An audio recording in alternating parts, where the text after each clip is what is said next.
Then you have different versions. At this point, the New Testament is written in Aramaic and Greek, right? Not Hebrew. Remember, Aramaic was pretty much the written language of the time, and a lot of that stuff was written in Greek because of the fact that the Seleucid had taken over when Alexander the Great died. All right, so look, Sima Qian wrote a history of all the Chinese dynasties through the early Han, which he called Shiji. Yes, sir. I was going to say something about the Psalms 23. In the NIV version, there's like a song about that. There's a what? There's a song about that. Yeah, no, I remember singing that in church. Surely goodness and mercy shall. Like, I haven't heard that song in decades. Like 3 of your lifetimes. It's been since someone. It's like a new one. Oh, I'm sure. Yeah, and I listen. I'm always looking for 23rd songs because it's just fun. The one I just showed you. Oh, yeah. All right, hey, what are we doing in the back there, guys? All right, well, can we focus? All right, paper, hemp. Listen, if you saw that video of the terracotta warriors, they have like these weird helmets. Those are hemp. They're basically paper. And here's the thing: hemp was used to make paper. Makes sense. We got paper. Paper used as clothing and armor, though. What are your thoughts on paper armor? Absolutely. Wait, hold on, what? Very horrible. Very horrible. It depends on the thickness. Depends on the thickness. I would say This if you fold this ain't gonna stop much. if you fold it 7 times You fold it and put a enough. bunch. This is gonna. You're not gonna. You will. I Maybe doubt these two. you could that even more. But that would be a little bit. That would be very difficult to wear as armor because it's too thick. But this right here, hemp plates of this thickness, would certainly stop swords. Good. Arrows might be able. Like arrows from a Yumi or a Mongolian bow, a curved bow, might be able to get through that. But a sword, most people lack the strength to pierce through that much paper.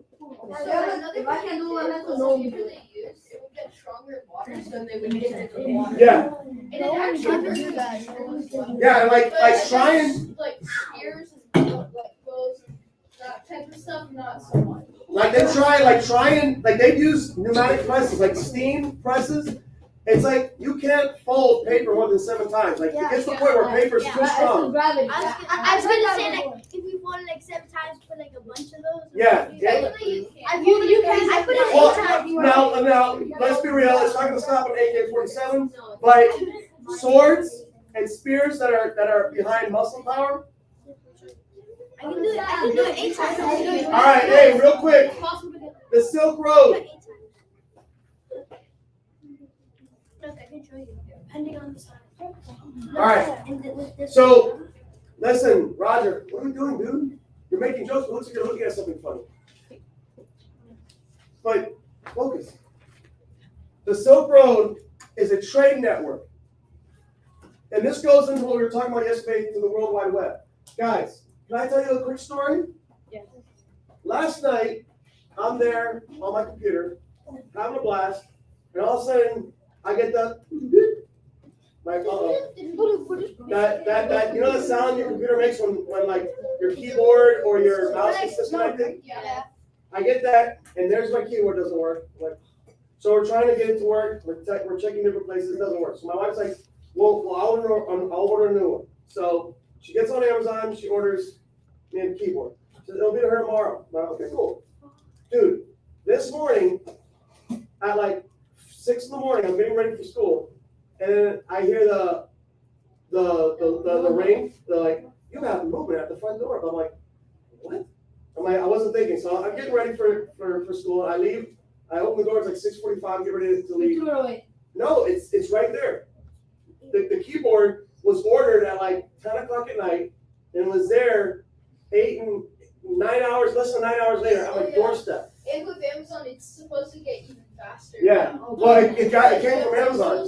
And my point is that this idea is just a natural progression of what it meant for the Silk Road, because where does the Silk Road end? How far west does it go according to this map? Tyson? I looked it up and it said went 15,000. Yeah, but In the the book, doorsteps of what city? in the book it says 2,000. You smell? Byzantium. Further west than Constantinople. Ariel? Rome. So guys, you have the middle of Italy, the people in Rome interacting through trade. And no, they don't get it in 9 hours, but the idea that they could get silk or hemp or porcelain from China all the way to Rome, and that Rome could send horses or they could send gold or whatever they have in abundance back on this road back to China, right? So it's another type of networked trade, a networked system of trade.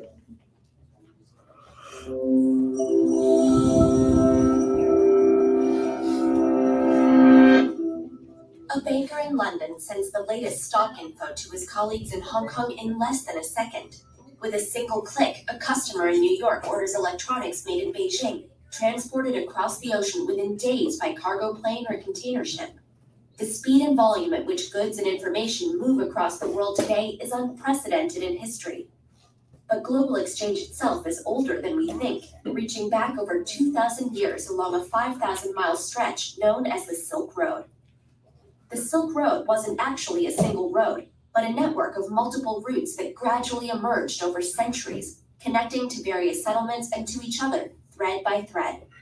The first agricultural civilizations were isolated places in fertile river valleys, their travel impeded by surrounding geography and fear of the unknown. But as they grew, they found that the arid deserts and steppes on their borders were inhabited not by the demons of folklore, but nomadic tribes on horseback. The Scythians, who ranged from Hungary to Mongolia, had come in contact with the civilizations of Greece, Egypt, India, and China.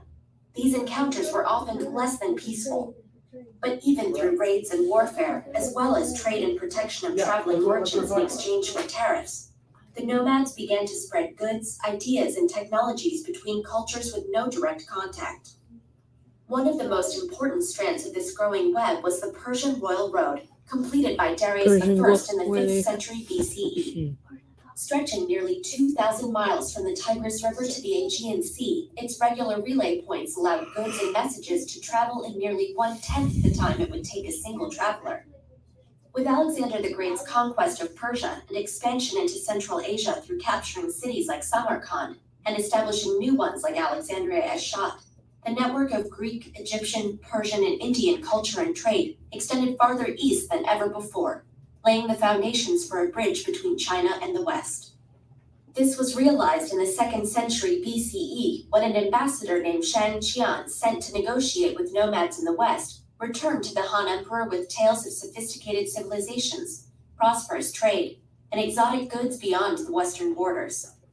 Ambassadors and merchants were sent towards Persia and India to trade silk and jade for horses and cotton, along with armies to secure their passage. Eastern and western routes gradually linked together into an integrated system spanning Eurasia, enabling cultural and commercial exchange farther than ever before. Chinese goods made their way to Rome, causing an outflow of gold that led to a ban on silk, while Roman glassware was highly prized in China. Military expeditions in Central Asia also saw encounters between Chinese and Roman soldiers, possibly even transmitting crossbow technology to the Western world. Demand for exotic and foreign goods and the profits they brought kept the strands of the Silk Road intact, even as the Roman Empire disintegrated and Chinese dynasties rose and fell. Even Mongolian hordes, known for pillage and plunder, actively protected the trade routes rather than disrupting them. But along with commodities, these routes also enabled the movement of traditions, innovations, ideologies, and languages. Originating in India, Buddhism migrated to China and Japan to become the dominant religion there. Islam spread from the Arabian Peninsula into South Asia, blending with native beliefs and leading to new faiths like Sikhism. And gunpowder made its way from China to the Middle East, forging the futures of the Ottoman, Safavid, and Mughal empires. In a way, the Silk Road's success led to its own demise as new maritime technologies like the magnetic compass found their way to Europe, making long land routes obsolete. Meanwhile, the collapse of Mongol rule was followed by China's withdrawal from international trade. By But even though the old routes and networks did not last, they had changed the world forever, and there was no going back. Europeans seeking new maritime routes to the riches they knew awaited in East Asia led to the age of exploration and expansion into Africa and the Americas. Today, global interconnectedness shapes our lives like never before. Canadian shoppers buy t-shirts made in Bangladesh. Japanese audiences watch British television shows, and Tunisians use American software to launch a revolution. The impact of globalization on culture and economy is indisputable, but whatever its benefits and drawbacks, it is far from a new phenomenon. And though the mountains, deserts, and oceans that once separated us are now circumvented through supersonic vehicles, cross-continental communication cables, and signals beamed through space rather than caravans traveling for months, none of it would have been possible without the pioneering cultures whose efforts created the Silk Road, history's first World Wide Web. So, go ahead. Take the pass. So, one of the things I wanted to show you is why is it called? Listen, why www? Why is it called the World Wide Web? Launch a revolution. Why is it called the World Wide Web? Because it's a website that's worldwide. All right. Why?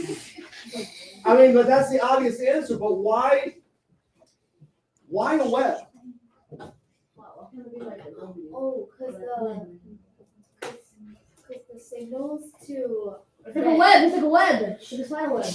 Go ahead, Steve. because the signals that were first used to create the World Wide Web was used by the army, and it ended up looking like a web. Oops. Hold on. So yes, you're both absolutely right, and it looks like a spider web. Even in the roads too. Yeah. So Wow. there's a part in this video there. These maps. All right. So right here, it looks like a spider web. Is that Safari? All right. So look, this is hey. It looks like a web, and just like the World Wide Web, those networks branch out like a spider web, and it's interesting that if you're talking about things that we can't see, the cloud, the internet, all these things that exist without something physical, they still look like a spider web. They still resemble a web branching out from someplace and ending up somewhere else. Yes. There's a commercial, I think, for T-Mobile where it outlines in hot pink all of the different signals it has, and it looks like a really creepy spider web. But T-Mobile. Which one? T-Mobile ads. I just saw the ad. T-Mobile. One cord to sell us and it only T-Mobile. It doesn't like in everyone. that one. I love that one. That one's the best one. No. Which one? You'll get a great day. I love that one. I never asked that ad.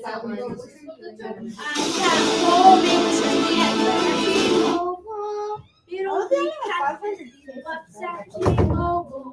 It might be this one. Speed. I don't think it's that one though. I don't think it's this one. I'm pretty sure they have it in every. They always have it at the end. Yeah, true.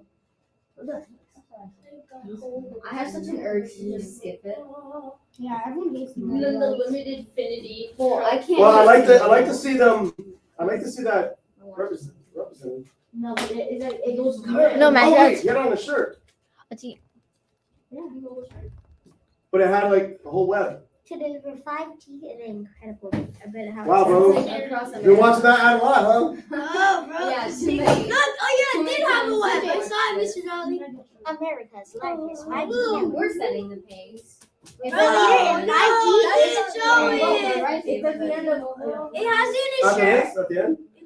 It's always at the very end, like the very, very end. Leader in 5G is Yeah, The one it's ad. Let's keep watching every This is the single only ad that. I love Virtual America.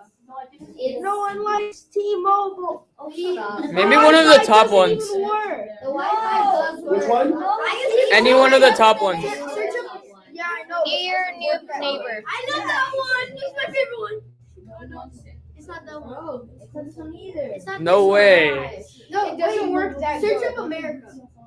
I love America. It always has like an American image. Wait, what? Dog of wisdom. Wait.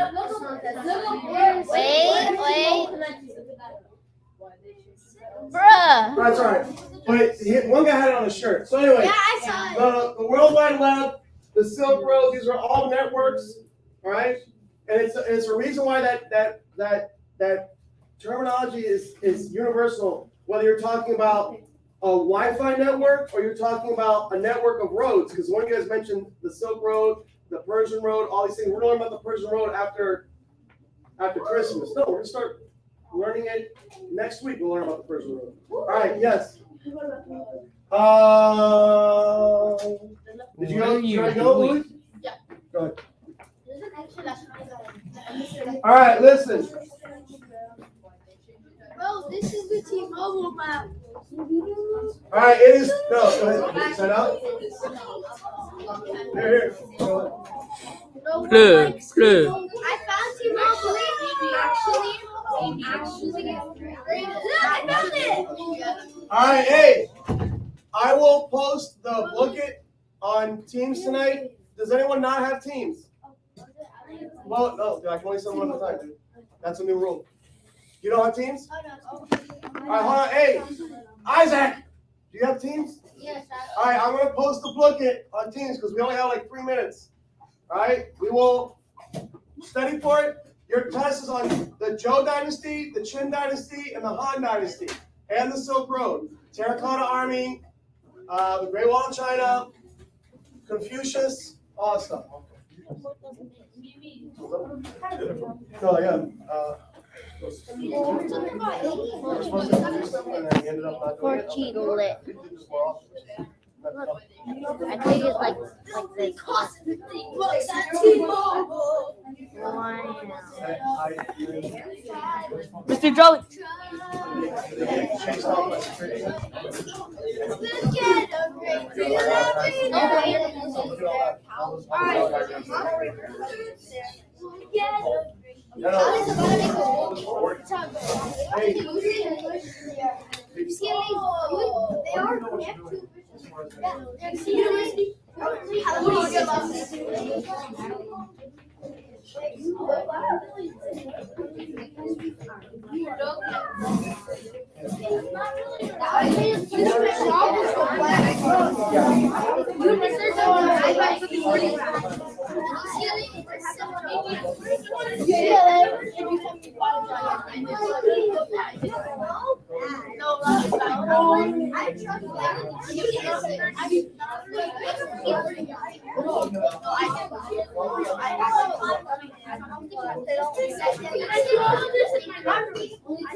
Logan, show me the Batman. What color is that? Me too. Why do you have purple guy there? This purple guy. Why do you have purple guy there?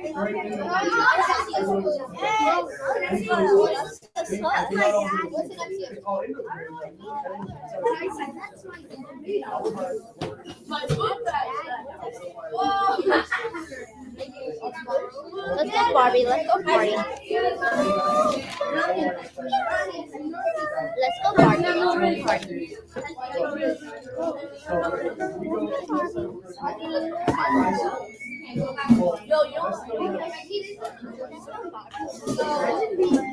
Yo,